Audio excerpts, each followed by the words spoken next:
Hello, hello, hello. Welcome to the first episode of the Valiant VoiceCast. I am your host, Joseph Boslinski, aka Valiant Shadow, aka a whole bunch of obscenities depending on which ex-girlfriends you talk to. I am joined here on the first episode of this brand new podcast by Christopher Z, Hey. the owner and operator of the YouTube channel Audio Anomaly, and a whole bunch of other things as well. Christopher, do you want to say hello? Oh yes, hey, I'm glad to be on here. This is a very exciting opportunity. I love the sound of this podcast already. Yeah. So tell them about what you do, Chris. Oh yes. I do some audio stuff. You know, I mess around with the drama and the audio. I put the two together and do all of these fan projects and some original projects that are semi-original and also heavily based on other stuff. I'm just sort of stealing at this point, but it's okay. No, hey, nice. Hey, listen. I forget who it was. It might have been Mark Twain. Somebody was like, great, good artist copy, great artist steal or something. I'm probably mangling my, I remember. hey. So yeah, like tell them a bit about the Madoo, the Marvel audio drama universe. Oh yes, yeah. So I got my start on YouTube with like Lego stuff, and of course like stop motion is like a really big part of Lego stuff. So I was really into all these like really cool stop motions at the time. Like various people like Forest Fire and stuff with his comedy Batman series and stuff like that. It was really an inspiration to me, and I really wanted to create a universe. I had like this terrible Lego Batman stop motion series, which is absolutely abysmal.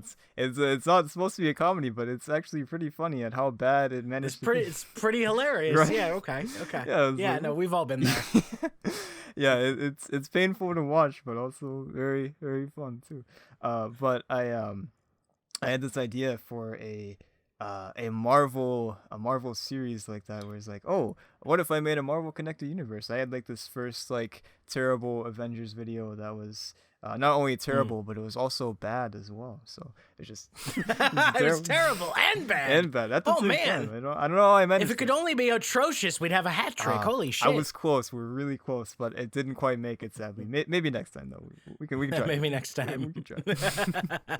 But I wrote out the script. It's like 20 pages long. It's like, oh my god, this is the longest script ever written. It's like, this is crazy. This is like as long as like the freaking Schindler's List freaking script, man. It's this is War and Peace over here. Look at this. This is the most prolific audio drama ever. I was like, this is crazy. How am I gonna do this? And I started making it into a stop motion. It was called Loki's Revenge, and the script is just absolutely egregious as well. Like it has some random villains that show up like for no reason, like the Mandarin's there and Venom is there because why not? Obviously, Venom, you always got to have Venom somewhere, right? So oh, of course. This exclusive. Christopher Z is secretly Avi Arad. I can't lie anymore. For those of you who don't know, Avi Arad is like this notorious executive. I think he still works with the Marvel brands. I can't remember, but like he like he's notorious for like making the weirdest decisions that affect the brands, especially when it comes to like the media, the television movies, what have you. Oh, yeah. And for those of you who saw Spider-Man 3 back in the day and went, why does it feel like Venom was just shoehorned into this movie? It was literally Avi Arad's fault, because that man was like, I remember Venom from the 90s, and he was super cool. The kids love Venom and his 6-foot-long tongue and the murder. You got to put Venom in there. You don't want to disappoint the fans, Sam. You got to put Venom in there. Yeah, I think allegedly he was holding Sam Raimi's family at gunpoint. I think he was like, listen, Sam, if you ever want to see your wife alive again, Venom. I better see some tongues in that movie. What a Venom tongue. And it's funny too because right. in No Way Home, like at the end they have like a special thanks to Avi Arad. I remember like walking, like just like sitting there, just waiting for the post credits. He was like, He's like, what? Excuse me? I still haven't seen No Way Home, but I feel like I've seen No Way Home, if that makes sense. Yeah, it's yeah. Like, it's like gotten the experience. Yeah, it's everything's out there. I've seen everything in the movie that I care about. Like I've seen all the clips. Fair, You know, I saw Andrew Garfield and I was like, cool. I wish the rest of this movie didn't exist. I am an Just give me Andrew Andrew. Garfield Spider-Man defender. Yeah, no, like I rant all the time about, Amazing Spider-Man 2 had its problems, but that duology on the whole was the best Ooh. on-screen Spider-Man we've ever gotten. Love it. People start praising Tom Holland and I want to die. I love the love for Andrew, yeah. Especially like to go on just a brief tangent. Just like I feel No, like, please. I feel like the romance throughout like the other Spider-Man movies, it's pretty good, I guess. Like I like MJ and Toby, well MJ and Peter and Raimi, MJ and Toby. He's just playing Toby. But I feel like Gwen and Peter in TASM. Like I feel like especially like TASM 2. Like there's definitely like one of the main focuses I feel like is their relationship, and I feel like that's really strong. Like it's like the strongest on-screen like Spider-Man relationship I think personally. Oh, absolutely. And if they made it now today, Gwen would be like a superhero in her own right. Exactly. And it would just like she would magically become Ghost Spider by the end of the movie and like fucking and then die by the Green Goblin. I don't know. Like they always got that Green Goblin. I mean, we've talked about Moon Knight, right? Yeah. I was like, I mean, Lila's like a cool character, but like, you don't need. I understand like trying to compensate for literal centuries of like female characters in fiction being underutilized. Yeah. But you don't have to make every superhero's love interest like a superhero or a reporter. Like, oh God, just let them be normal people. It's okay. That's part of where the drama comes from. Holy shit. Oh my God. Man. Oh God. That character was cool, but the whole time I'm like, yeah, it would have been better to just have Marlene. Right, like, where's Marlene? Yeah, can we just do that? Yeah. And no, she's I wanted to like Moon Knight, man. I really did, but there were so many things. And then like the director came out and said some stuff along the lines of like, I didn't really want to make Moon Knight, or what did he say? It was something like, I looked at everything that had come before and just decided I didn't have an interest in any of that. Oh, exactly. Yeah, it's like, yeah. And I was like, what? Well, I know you like the show. I hate to be the guy that's always like, I hate this fucking thing. But I was so disappointed, man. I was so excited for that show, and then I started watching it, and I was like, I don't want to be on this planet anymore. This is not Moon Knight. Yeah, somebody must have made a deal with Mephisto at some point, sold their marriage, man. Because I feel like we're being punished. I'm making all these jokes that people who don't read comics are not going to understand. Shit. Oh, well. Fuck them. They're not cool enough. Read a comic. Cool people read comics. Yeah. Cool people read comics. Yeah. The social paradigm has changed, fucko. Read. You got comic jocks now. Yeah, oh God. Oh, those would be the worst. Oh, what would a comic jock look like? I don't even want to know. Yeah, yes you do. Come on. Embrace the dark knowledge. Come on, give me your foresight. we gotta have like the superior opinion of like, oh, this is high comics and this is just garbage like entertainment, like like the divide, like, oh, the Ellis run is like so like high stream, like only like an intellectual would understand it. Okay. So what Christopher's doing right now is he is describing me. I see how this. I see what's going on here. All right, this conversation is over. It's been fun.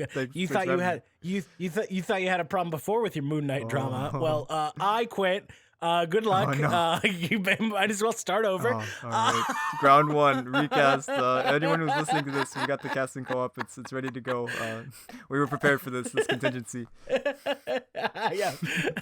In case of emergency, post casting. I just have it just privated, just ready to go. Yeah. No, I mean, I have one for a new audio drama that's been privated forever because I just haven't finished the pilot script. Yeah. Eventually. Maybe before the end of the year it'll come out. But yeah, we are working on a new show. Right now it's just me. I'm working on a new show. We'll see where it goes. But jumping off of that point. So you transitioned from like Lego stop motion to audio dramas. Yeah, I was Is like, that yeah? yeah, I was like, oh, Lego stop motion takes friggin' forever. It's like, oh, I was like, it took so long. I filmed like part of like just like a very small part of like it's basically just the intro, and it was terrible. It's like I don't have the patience. I'm gonna do audio dramas. Those don't That's take long at so all. much easier. Right. You what poor did I sweet know? summer child. Oh yeah, so I sort of like I had like this broad sort of universe planned. It was pretty basic compared to what we have now, but it was just like it was basically just like an Avengers universe pretty much with like some other characters here and there too. Like I had like this Deadpool series planned and stuff like that, but I started writing I finished the Avengers 2 script and it's terrible, but I also started writing I wrote like a Moon Knight thing that I took like a small just like just tiny little shred of of that. Like the whole plot of it was like Moon Knight was trying to figure out this like assassination attempt on a character that actually is in Moon Knight that is a secret, I guess. Yeah. And then I also like started writing a Black Widow script that isn't at all like what we did, but it was sort of like really wanted to make like a Black Widow story, so it was really satisfying. It was like the prototype almost. Yeah, maybe. exactly.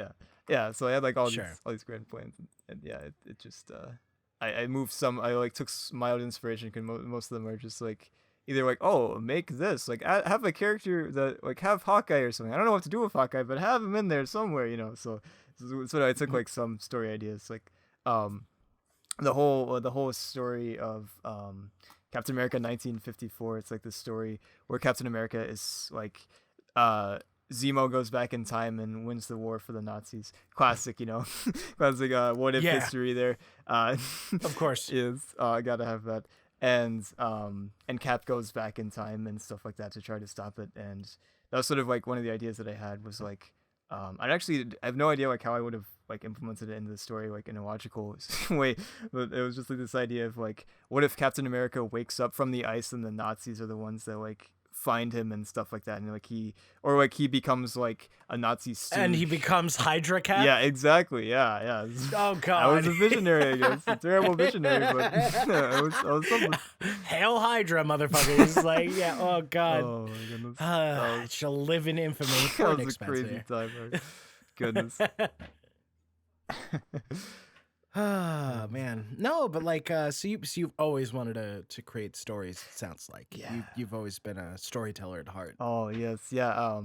Yeah, I was really inspired just like by multiple things, especially the Fraction and Hawkeye run. Like that really inspired me too. Like I wanted to make like a Hawkeye Lego stop motion series too, and I wrote the first pilot, and I still have like the lines saved on my computer. And they're just some of them I don't know if did I play Hawkeye? I think I might have played Hawkeye. I don't remember. Wait, yeah, I don't know. But yeah, I still have like those freaking ancient like dusty corroded files on my computer just destroying my computer's hard drive as we speak. Oh, of course. Yeah. So when you started to make the move towards audio dramas and such, what were some challenges? Like when you realized that like, okay, stop motion isn't going to cut it anymore. I've got to move into like a new medium. What were some unexpected challenges that cropped up? Stuff that you weren't expecting? Yeah, that is a great question. That's I guess just like really like figuring out how to write an audio drama, because I'd written some before to some success, I suppose. One of them is just absolutely egregious. My first audio drama is unlistenable. I feel like I did have like some stuff that I was like, okay, yeah, but like sort of like soundscapes and stuff like this. Like I recorded like a whole like there's a bit where one of the characters, it's like a detective noir, and they walk out of the office onto the street or something, like they're talking to somebody, and in the background you like hear the rise of like, you know, like paper rattling around and like people talking and stuff like that.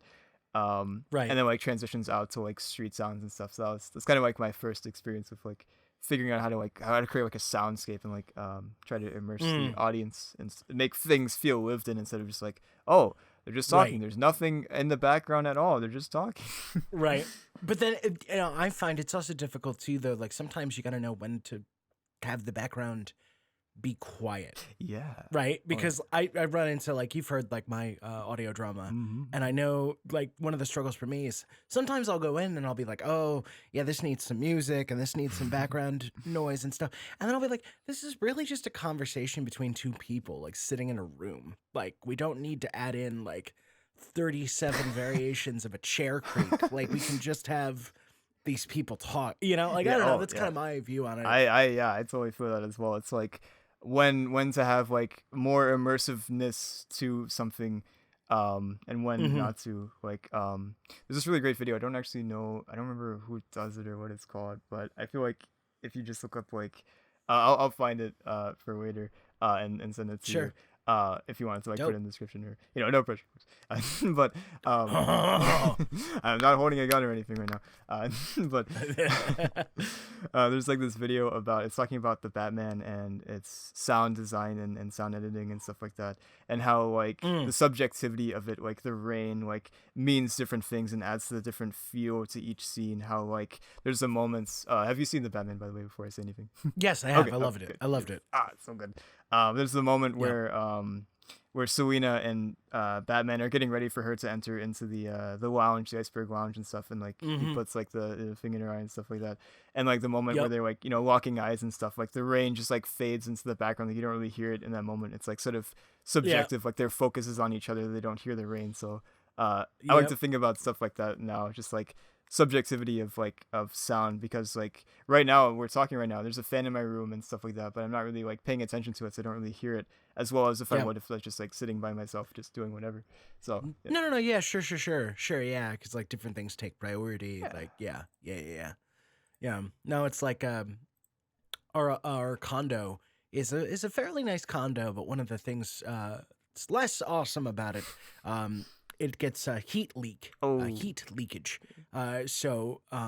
Or maybe that's not the right term, but basically even when the heat is off, there's like tons of heat like coming in, this place feels like hot all the time. Ooh. It's miserable. So right now I have, it's especially hot today. So I have the window open. I think mostly my noise cancellation and stuff is like keeping out like all the wind and the sounds from the street and whatever. It's not too bad. But you know, it's that's there, but I'm not really focused on that. I'm like here present in the conversation. I'm not staring soulfully into your eyes. Although I mean, maybe I am. How would you know? That's true. Actually, that's a little creepy. Never mind. Oh God. Anyway. Okay. So learning the intricacies of like how best to implement sound was definitely a thing. How about when it came to like working with actors? Were you working with actors when you were doing stop motion, or was that all you doing like 37 voices yourself? I mean, yeah, sometimes it was just me doing voices, but I've worked with a few voice actors before I really started getting into audio drama. Like my good friends, I've known since like 2014, and we met because of the Batman series. I was doing the voice of Batman. It was freaking terrible. So I was like, hey, I need to find somebody that can do like a Kevin Conroy impression. And he approached me, and I was like, oh, this guy is so freaking good. And he's still in our series today, the audio drama series. And I write with him and stuff. Yeah. Yeah, he's freaking amazing. So I worked with him. I mean, I think people on your channel have been clamoring for more of that show. Yeah, I feel kind of guilty because I know exactly where to go with the story, but I've just been I don't know, not necessarily demotivated, but just like I guess just like focused on other things at the moment, so it's hard to like break myself free of other stuff to work on that, I guess. Do you get? We'll get back to actors in a second, but I gotta ask, like, do you get because I have, you know, horrible ADHD. I don't know if you ever encounter this, but do you have moments where there's so many different things that you want to work on, you almost kind of get overwhelmed and you end up working on nothing at all? 100%. Yeah, I have like so many projects going on that's like I just like I'm like, all right, I did something today, I'm done, you know. Instead of like actually like spending the day like yesterday I was supposed to edit something. I was like, I'm gonna edit this, and I was like I just got kind of overwhelmed. It's like I'm gonna watch a movie before I go to school. Yep. Or you do the thing, you're like, okay, right. So I'm going to just, after I watch this episode of whatever the fuck, that's when I'll commit and I'll sit down and I'll write and edit and record and whatever. One season later. No. Yeah, right. Time Exactly. for bed, I guess. Oh, man. no time. Well, and then you're like, well, this day's a wash. I'm going to it's 5 p.m. Nothing's done. I'm just going to fuck off all day. Yeah. Yeah, I feel like that for me, like one of the things that changed, like, during COVID for me, like I was definitely a lot more active in writing. Like I tried to write like pretty frequently, but like during COVID, like I sort of got a little demotivated. Like I wasn't like just the way things were. Like I was stuck at home and stuff, and like just the drive wasn't quite as there. Like I didn't feel like I don't know, like not necessarily pressure, but just like hey, you know, I should probably work on this thing. So I guess sort of got like lazy and idle, I suppose.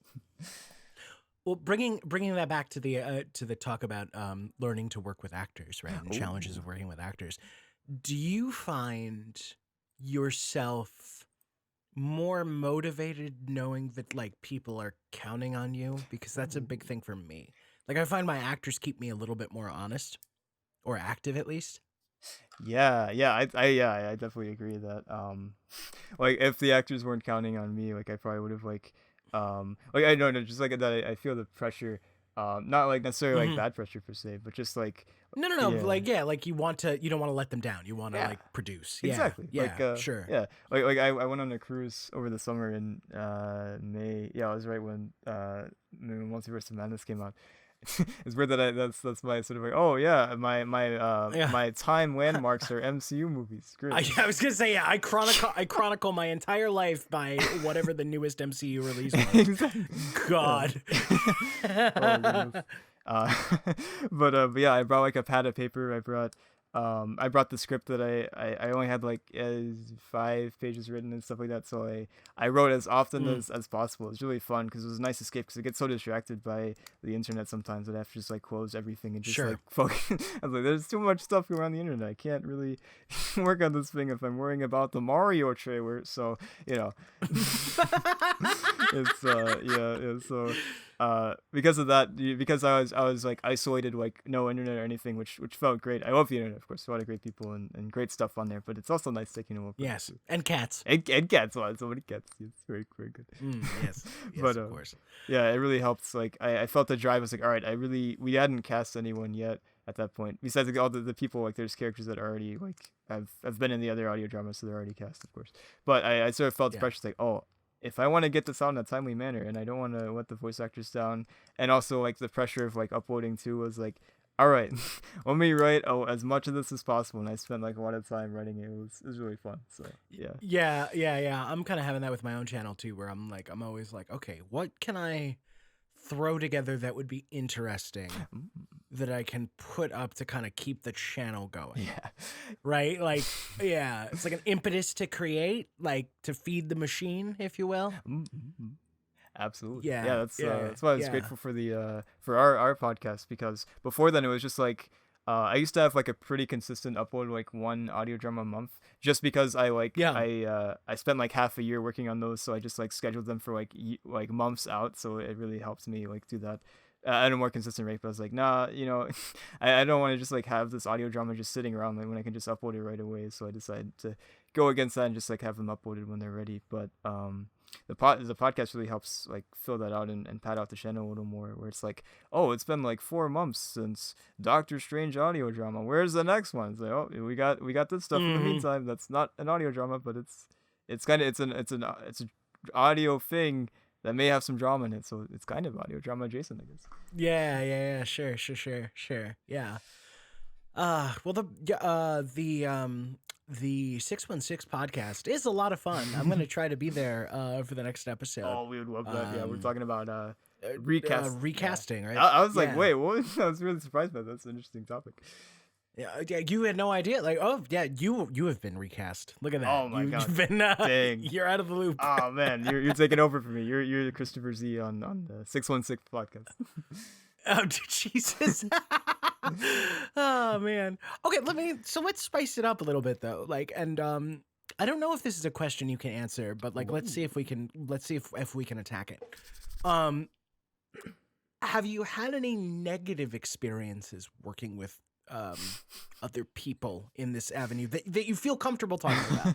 Like, this is not like a gotcha or a trap. Just, is there an experience that you feel like you have enough distance from, or you can speak about it with enough anonymity to, like, do you get what I mean? Oh, yeah, yeah, oh yeah. He's like, let's burn some bridges, baby. Let's fucking go. Woo! It's honestly like a miracle when one of these things like actually like happens and like nothing like bad happens. Like honestly, like I think like was it Avengers? I think it was Avengers. Like my computer like just like I actually remember what happened, but it was like, oh, did I just like lose like 12 chapters of Avengers because I didn't back up the files, and I managed to like we saved it and stuff. That was great. I think it was Avengers. It might have been Cap, but it was around that time. They're both it was Cap's right after Avengers. But yeah, almost every single time there's like at least one voice actor that like drops or just like disappears off the face of the earth. Like I feel really bad for this isn't my it's sort of I have experienced this, but I feel bad for Angelo, who's working on this She-Hulk audio drama. He had one voice actor to play She-Hulk, and she was too busy, which is understandable. And then another person just completely just disappeared off the face of the earth. Like we couldn't contact them. It was like no like contact whatsoever. That's happened to me before too. The person that played the original person that was going to play the leader, they auditioned and then like. Bye. I had never heard from them ever again. I was like, that's awesome. I chose you. Oh no. And then sorry. No. I don't like giving you like dead air because I hate when I'm just like talking, and then there's just silence. So I'm just like, don't worry about me just kind of hemming and hawing in the background, my friend. You just go on with your bad self. Yeah. Yeah. Okay. I totally feel that. That's a pretty standard thing. Like we've lost voice actors before, which is understandable. They're too busy or they have to deal with other things and stuff like that. One person got sued. I was like, they had to like focus on that. I was like, oh damn, oh no, all right, that was a surprising one. But I've been gaslit by people before. Like this one, I still remember their name, but I won't say it because there's no chance they're gonna be watching this. But maybe there is. I don't know. But who knows? they're just hiding in the background. But the person that was going to play Loki, they gaslit me for quite a while. Like they were past due date. I was like, okay, how's the lines going? I was like, oh, just one more week. It's like, okay, sure. And then they're like, oh, sorry, I'm moving into a place. Another week, please, or something like that. I was like, all right. And then. I don't remember. I think I may have told you this story, but yeah, that's they left. Don't tell me. Tell them. Yeah, exactly. Yeah. they left a message on our public server. Well, project server. I guess it's not technically public server. It's like voice actor server. Yeah. Only cool people. Only comic jocks, right? Comic jocks only. The comic jocks only server. And he was like, oh, sorry, I'm leaving the project. Good luck, everybody. Never message me privately or anything. Just put it publicly. I was like, all right, thanks. That was cool. I think that. I don't think I've ever done that to an audio drama. I think I did that once to like an RP group because I was just I was so tired and I was feeling so disgruntled and I realized I really wasn't having a good time. And just I didn't want to get into a protracted thing with them. Like they were nice enough people, but I was so worn out and I was so annoyed and just kind of done. And I didn't want to have a whole big back and forth and be argued with or, whatever. So I just kind of dropped the bomb and left. And I do feel guilty about that. I have enough social awareness to be like, that was not the classiest thing I've ever done, but I needed to break, I needed to break off, I just get out of there. Yeah. I feel But I mean, so part of me wants to be empathetic to that person. Like maybe they had stuff going on, but, but you're my friend, of course, and you got caught holding the bag. So I'm like, yeah, fuck 'em. That happened to me. This is why, this is absolutely, my fault, too. It's, the stupidest thing. It was for, before, I think it was before I was making audio dramas. So I was making this other series with Gmod, and and this person, literally for like literally an entire year. Like they recorded lines, but they said, oh, they got corrupted or something. Like, oh, I need sound paneling now and stuff like that or whatever. It was literally like You a should have year. had sound paneling before, motherfucker. What are you doing?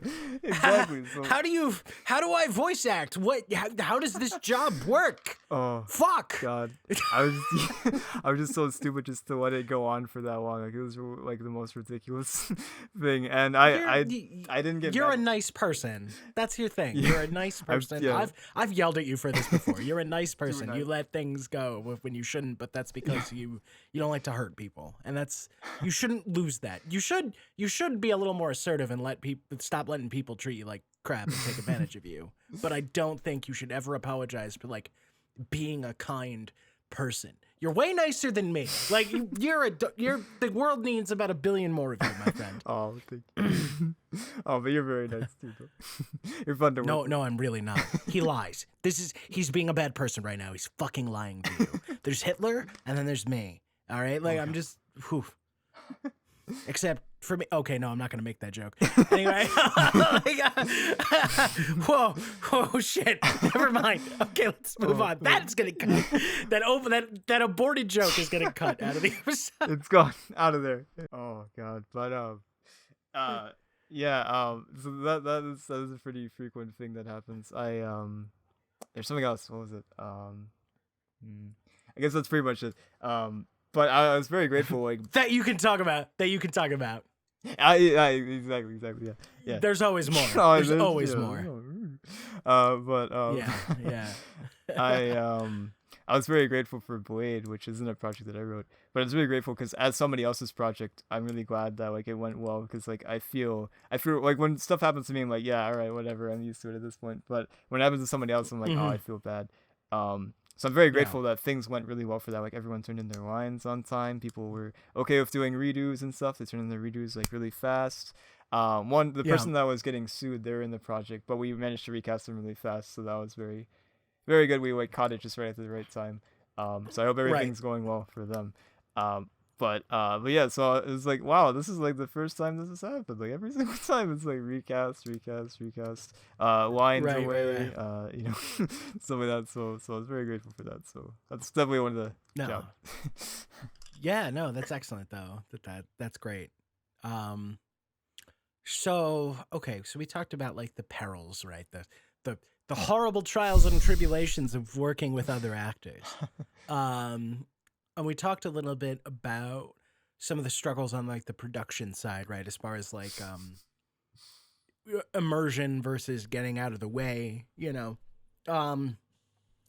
What are some other things? Like what are some things that okay, let's do it like this.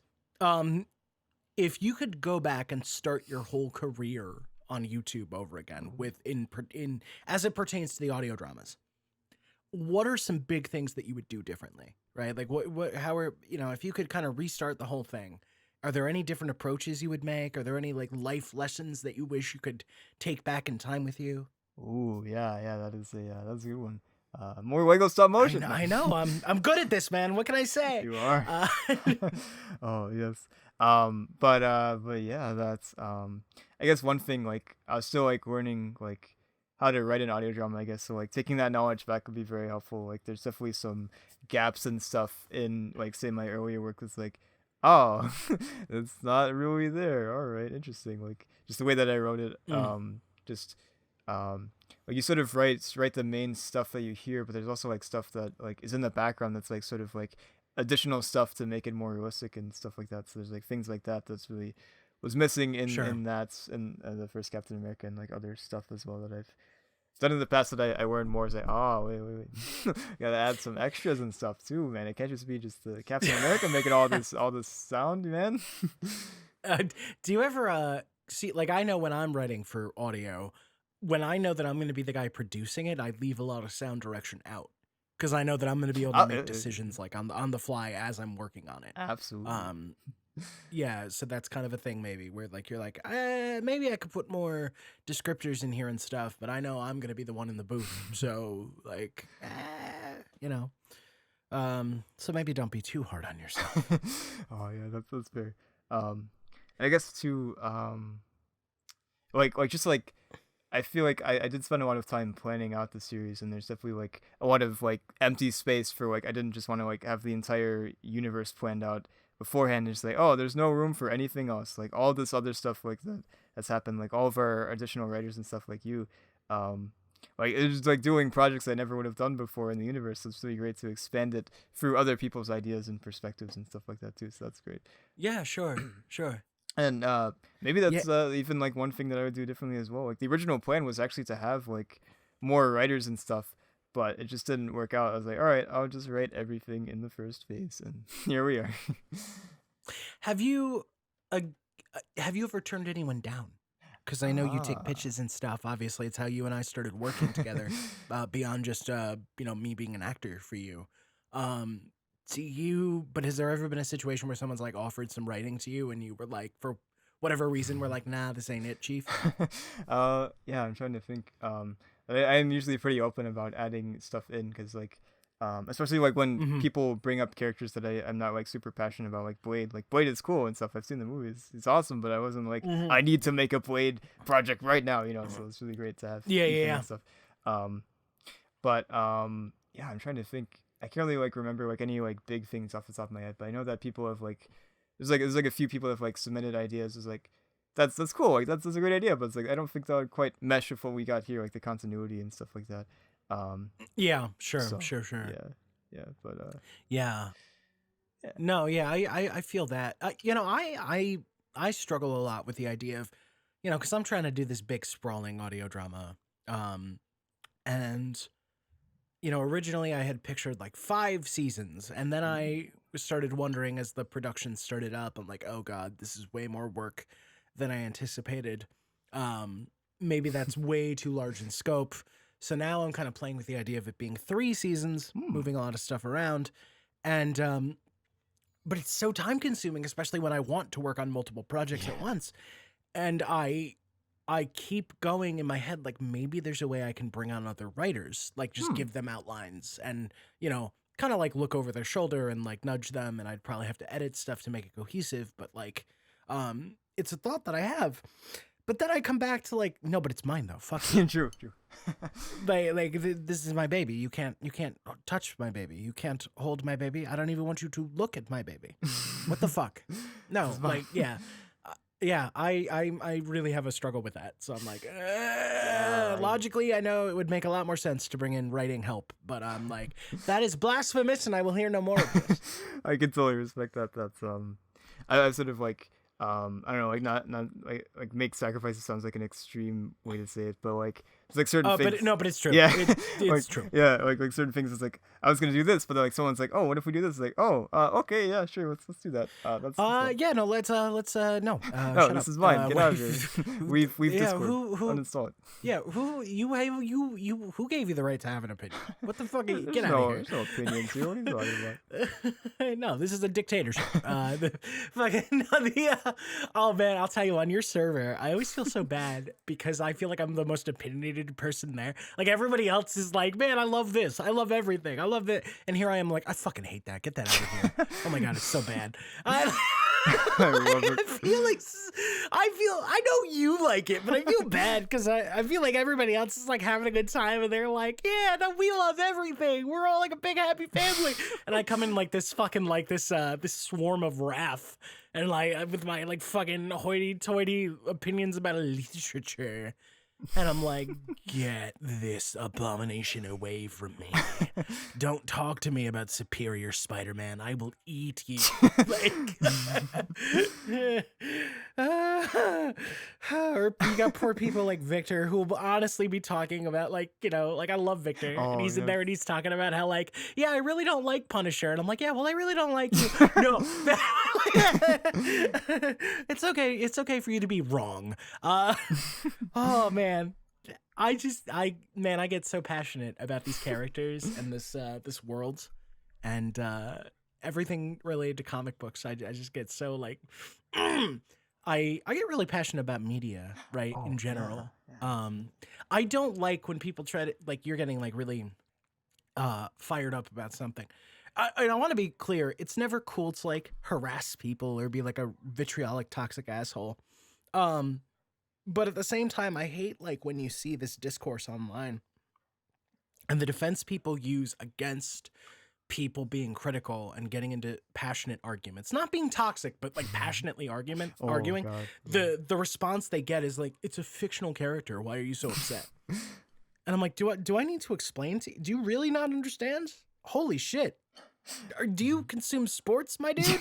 Right? Like, do you fucking holy shit? I guarantee you there's about a million things that you care about in your day-to-day life that if pressed, other people would tell you, like, it doesn't matter. Why are you getting so mad? Yeah, right. Like, Man, I totally feel that I feel like for me, um, I've always like sort of, I don't want to say always, but I've understood for a little bit like just like how much like fictional like stories and stuff mean to people, and it was really like I don't know, like I don't think like eye opening is the right word, but or right phrase, but it just sort of like strengthened that for me.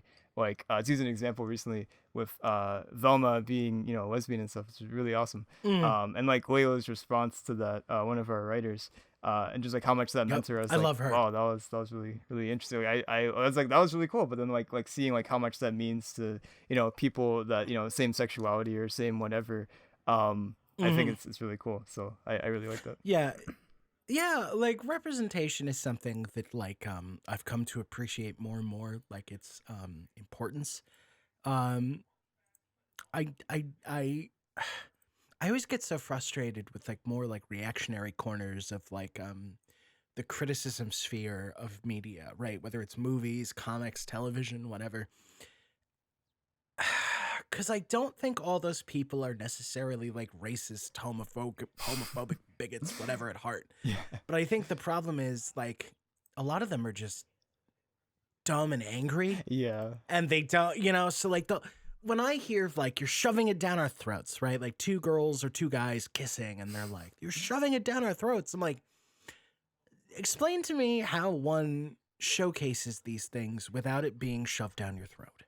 Yeah. What do you mean by shoving it down your throat? When is it not being shoved down your throat? Tell me how they could have done that without it being shoved. And inevitably it'd be like, well, we didn't need to see that. Well, you didn't need to see that. See, you don't talk to me about shoving it down your throat. You don't want it at all. Like, just, fucking, it makes you uncomfortable. So you're fucking like, and you're like, they're corrupting my kids or some dumb shit. I don't know. Yeah. Sorry, I kind of like lost the plot there, but I think you get like what I'm exactly. Yeah, it's like yeah, that may not be something that you want to see, but it's like it's important to people. Yeah. No, yeah, it makes a difference. Well, and my wife and I talk about this a lot because she is LGBT, and like we talk about this all the time. This idea that because so many of these marginalized groups were so underrepresented for so long, that now that we're starting to get any kind of regular representation, like it feels like so much because there was nothing before. Yeah. But in reality, there's still like so little of it overall. Yeah. Like, so yeah. And the only reason to some of these groups it feels like so much is because for so long there was Just nothing. nothing. Yeah, exactly. Just a bunch of straight people. Yeah. Yeah, it's like heteronormative far and away. Yeah. But I do think it's cool that like some of these strides have been made. I think people just get really protective of their fandoms. Yeah. I think what happens is sometimes you have people who are really progressive and they have really good hearts and they come into these things and they're like, I want to make this property more inclusive. And some people I think who are really sensitive and really protective of the things they like, they kind of take it as an inherent judgment on them. I think they feel threatened because somebody's coming in, and when somebody says like we could make this more inclusive, I think people to whom these characters and these properties mean a lot, they like, are you saying it's not inclusive? Are you saying there's something bad with the thing that I like? Like that's I think what they hear, and I think that's why they get like so fired up. Again, it doesn't excuse bad behavior, but I think that's where some of it comes from, is this like inherent frustration, especially when we're talking about things like comic books, which have like really been a refuge for like people that feel ostracized and disenfranchised, right? Oh yeah. So I think and it follows like, right, the superheroes are supposed to be the refuge of the downtrodden, so that should also apply to marginalized groups. But I think people who like, maybe they're white and cis, but they got bullied a lot in high school, or like comic books are what got them through an abusive living situation, right? Oh. So they take it, just as an example, I'm just pulling stuff out of, stuff you hear all the time, right? Yeah. But then they hear like somebody coming in and they're like implying like, well, this thing that got you through a bad time is bad because it's too heteronormative, That's what they hear. That's not really what's being said, but I think that's how they take it. Does that make sense? Yeah, totally. Yeah, and I think that's where a lot of the vitriolic discourse starts. And I just wish we could make more people understand, Yeah. like a little bit more empathy, all around it. I think would really help things. That'd be nice. Yeah, right. Well, like I have a long abandoned YouTube channel. I haven't done anything with it in like a year.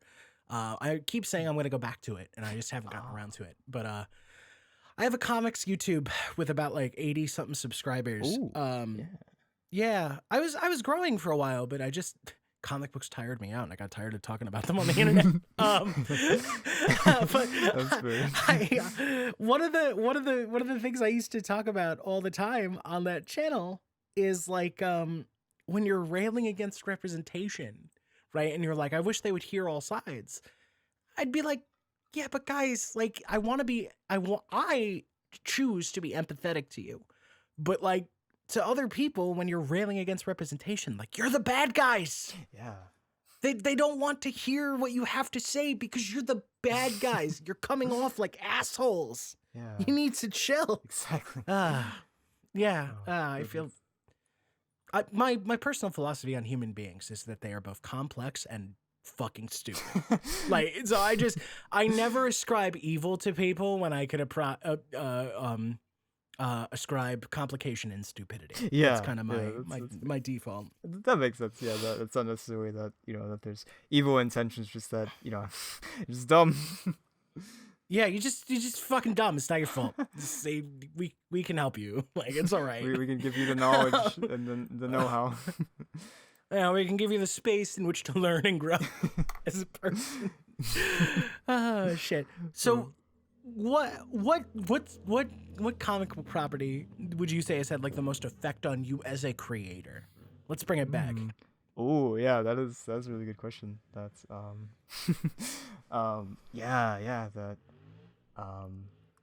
I guess there's like a few that really like inspired me and really like set me down this path, I guess. Like, of course, like the classic like Spider-Man comics, love those. Romita and, Respect. Yeah. Ditko and stuff like that. Conway, great stuff there. Do enjoy those. I feel like the Hawkeye series from Fraction and Aha is really just something just like, wow, like just the fact that it was like, it's pretty grounded and it was focused on a character that really isn't like super important typically in the comics, that he's he's part of the Avengers, but he's not really like the most important one, the one they focus on too much. It's not like Civil War, it's Hawkeye versus Captain America. No. So yeah. That'd be interesting. But no, that's just like the sort of the slice of life sort of aspect, and like the all the sorts of crazy things they get up to, like when Kate goes through California and stuff. It's really fun. So so that really inspired me too, like to not only just like have these grand fights and stuff, which I think are cool, but I really prefer more of like the more grounded, like conversational stuff like that. I think that's more interesting to me, that especially like with audio dramas too, like you can do action, but I feel like audio dramas are specifically like not like just made for dialogue, but I feel like that they're really good ways to like just like have a strong focus on dialogue, and people won't be like, where's the action, this is too boring. Like they sort of like know what they've signed up for when they're listening to audio drama. There's no visuals. Well, there's the thumbnail. Yeah. I found like sometimes you can even get away with like skipping the action scene, and if you do it right, people will respond to it. Yeah. Right? Like, because what do you listen to audio dramas for? You listen to them for it's inherent, right? The drama. I feel like there are situations where so no spoilers, but there's an upcoming thing in my show, Apex Shadow, where a scene, like an episode, ends on a cliffhanger. And it kind of implies an action scene. And then when we pick up in the following episode, the action scene already happened. We skipped it, and we focused instead on the aftermath. Ooh, I like that. Because the aftermath is infinitely more important than whatever kind of bullshit superhero shenanigans or superpowered shenanigans happened in between, right? Yeah. Yeah. It's more the about like, human oh side. God, how the characters are affected by this. Yeah. Well, also when you're trying to keep these like under 30 pages, like an episode now, like oh shit. But and in my defense, there are action segments like later on in the episode too. But like, it's just as a point though, like.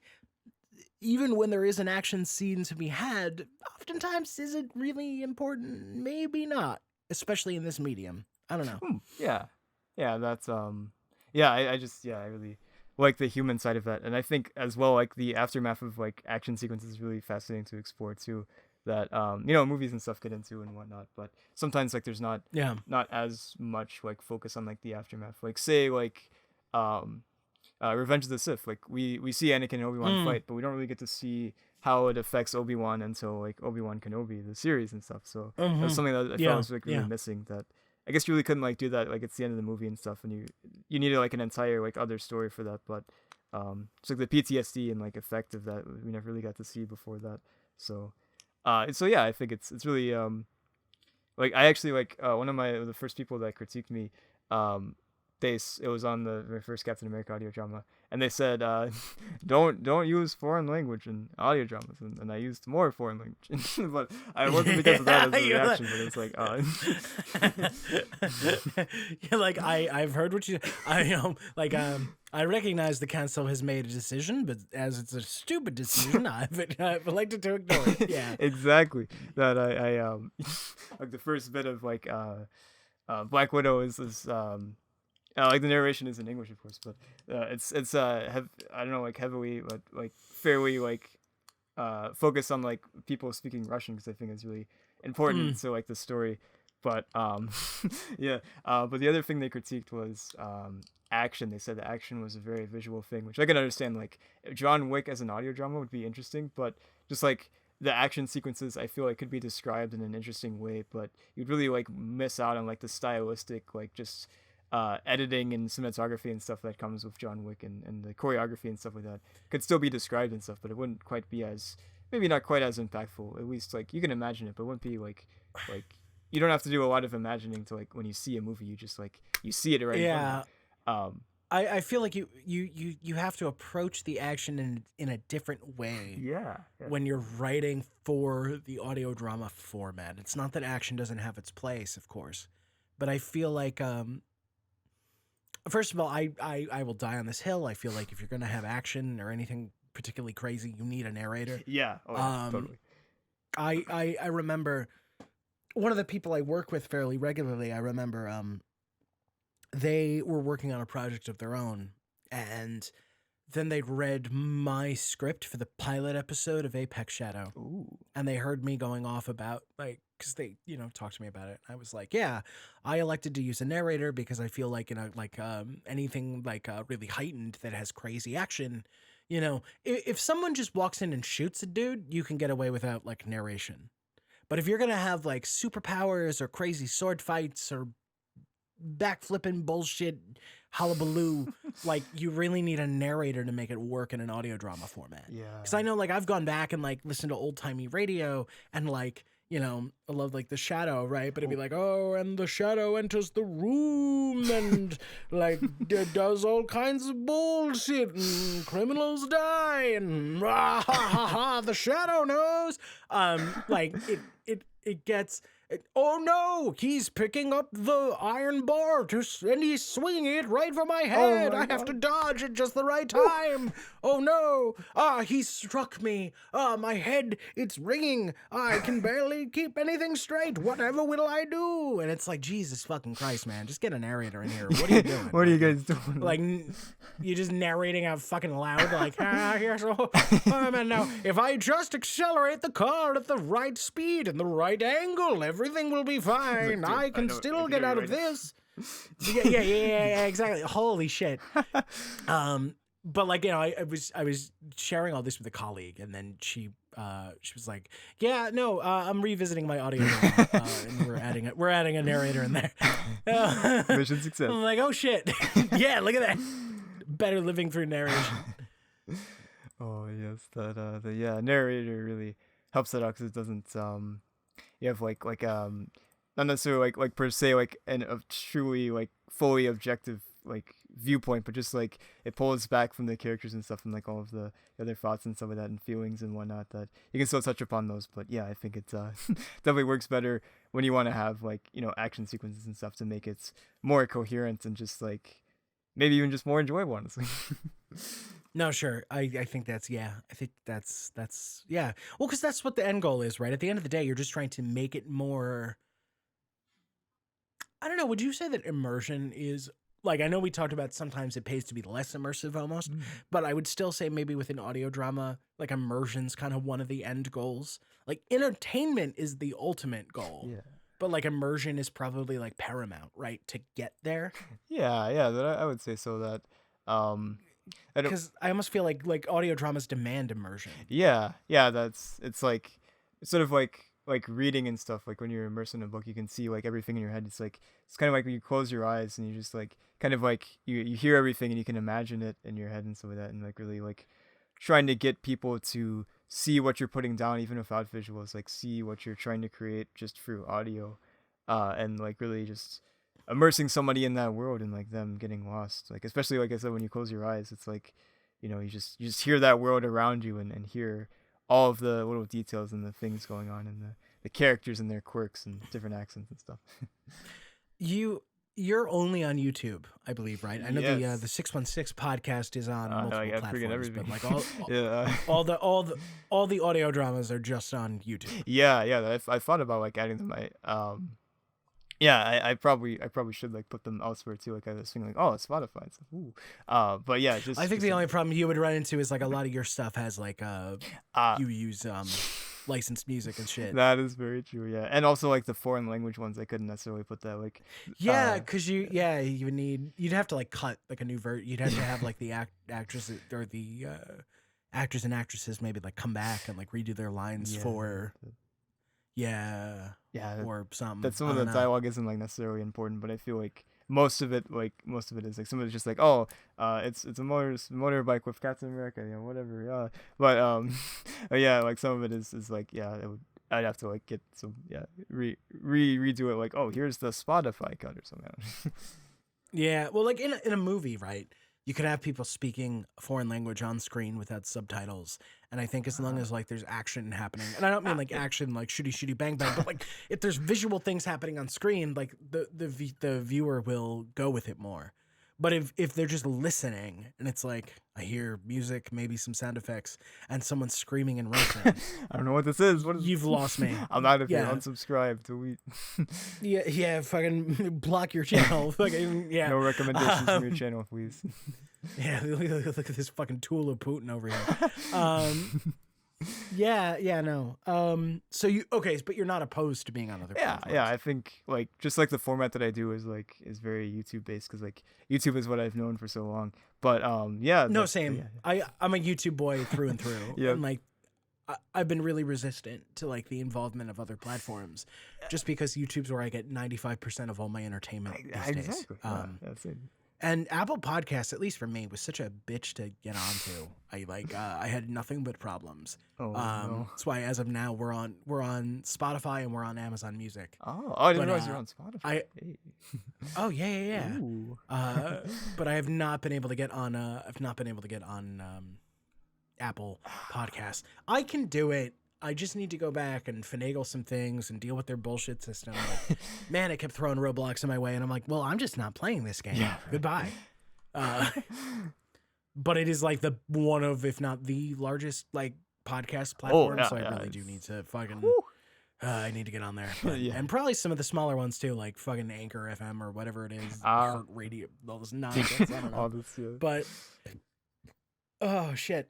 Well, all right. Well, we're getting to the end of the hour here. Maybe in the future I might run these for a little longer, but I think because I'm also exhausted. Oh, And I my feel wife that. got home Yeah, about yeah. 40 minutes ago.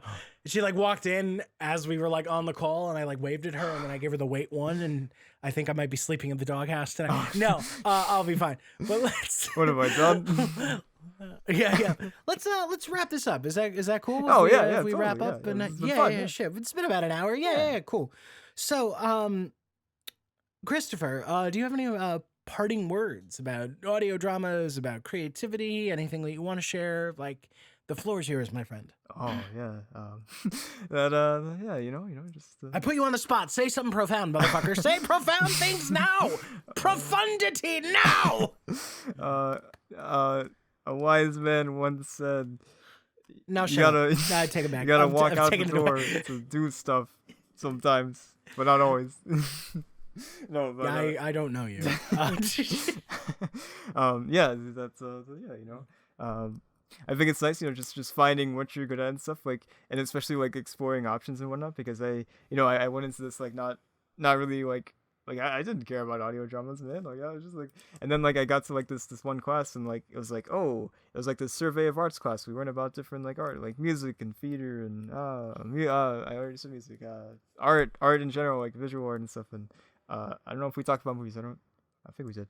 Oh, well, maybe you did actually. I remember talking about Batman A little Forever. bit. We touched on movies a little bit. We should do like a movie cat. Like we'll get like some people to come back and talk about movies as an art form sometime. That'd be fun. I'm a big movie guy. Oh, actually, the same. yeah. Yeah. That'd be really cool. But yeah, that's but yeah, like it wasn't until I took this like art survey class in high school that I really like our final project was, oh, I think it's just very pretty broad. Just like make something, make art. I was like, okay, sure. And I just like decided, I don't know what it was, but I guess I was just like sort of interested in like detective noirs and stuff like that. I think it's really, noir in general is really just a fascinating genre that I really enjoy.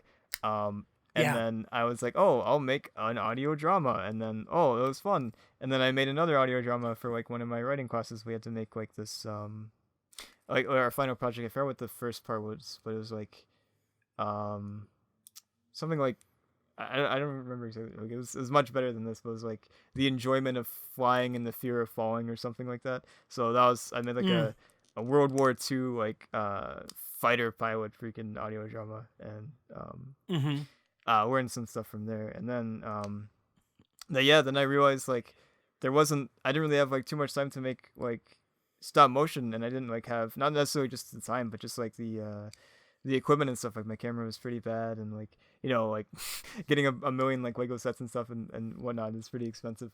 So so I was like, oh, I looked for a solution. I was like, I made audio dramas before, why not just make an audio drama? So I think that never close yourself off to opportunities and stuff that may present themselves, and even if one door closes, another door may open and stuff. That's just gotta keep an eye out. Yeah. Think of the possibilities.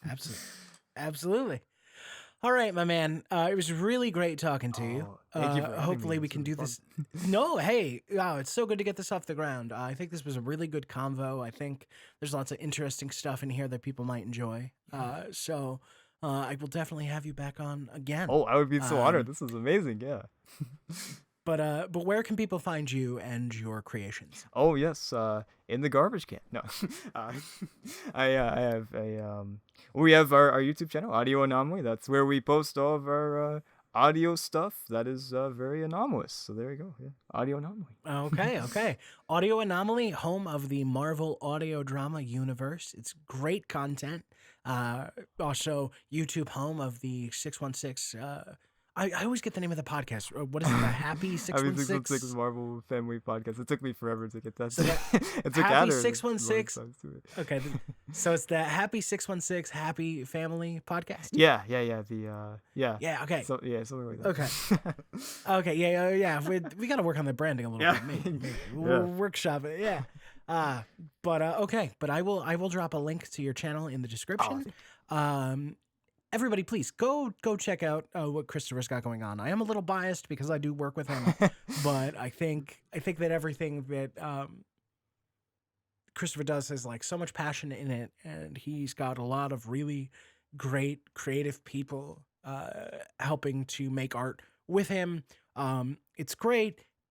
If you want more out of the MCU, if you want cool alternate takes on characters that you love from the comics, like you know, if you just want more fun stuff to consume, like Christopher's channel's got a lot of cool stuff going on, so you should definitely go check it out. Oh, thank you. You're very welcome, my friend. All right, but on that note, I am going to take it away from you people at home. I'm going to chat up with Christopher for just a few more minutes, but the rest of you, you're no longer welcome here. Goodbye. We'll see you on the next episode of the Valiant VoiceCast. Thank you so much. Until next time.